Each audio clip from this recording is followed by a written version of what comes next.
گزشتہ دنوں میں نے ایک ویڈیو اپلوڈ کی کہ بھائی ماہانہ بیوی کو کچھ نہ کچھ پیسے ضرور دیا کرو۔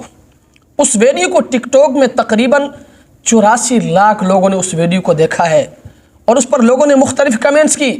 بعض لوگ کہتے ہیں مولوی صاحب یہ تو بڑا مشکل کام ہے، ہم نہیں دے سکتے۔ بعض لوگ کہتے ہیں مولوی صاحب آپ تو میاں اور بیوی کو آپس میں لڑا رہے۔ میرے بھائی یہ لڑانے کی بات نہیں ہے، اور یاد رکھیں بیوی جب آپ کی خدمت کرتی ہے نا، آپ کے گھر کی خدمت کرتی ہے، آپ کے بچوں کی خدمت کرتی ہے، آپ کے لیے کھانا پکاتی ہے، آپ کے کپڑے دھوتی ہے، آپ کے کپڑے استری کرتی ہے، آپ کے مہمانوں کو سنبھالتی ہے، آپ کے گھر کا پورا نظام وہ جب سنبھالتی ہے نا، تو اس کا حق بنتا ہے کہ آپ ماہانہ کچھ نہ کچھ ضرور اس کو دیا کرو۔ میرے بھائی میں قطعاً یہ نہیں کہتا کہ اگر کسی شخص کے پاس پیسے نہیں ہے وہ پھر بھی دے رہے، نہیں، اللہ نے آپ کو اگر طاقت دی ہے نا، وسعت دی ہے، آپ کے پاس پیسے ہیں تو آپ ضرور کچھ نہ کچھ ماہانہ اس کو دیا کرے۔ میرے بھائی دینے کے بعد پھر پوچھنا نہیں ہے۔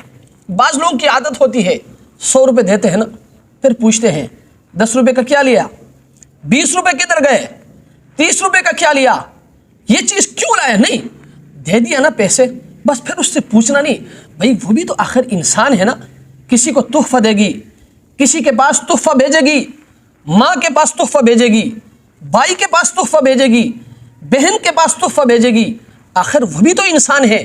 اللہ کے راستے میں خرچ کرے گی، کسی غریب کو دے گی، کسی بیوہ کو دے گی، کسی یتیم کو دے گی، آخر وہ بھی تو انسان ہے نا۔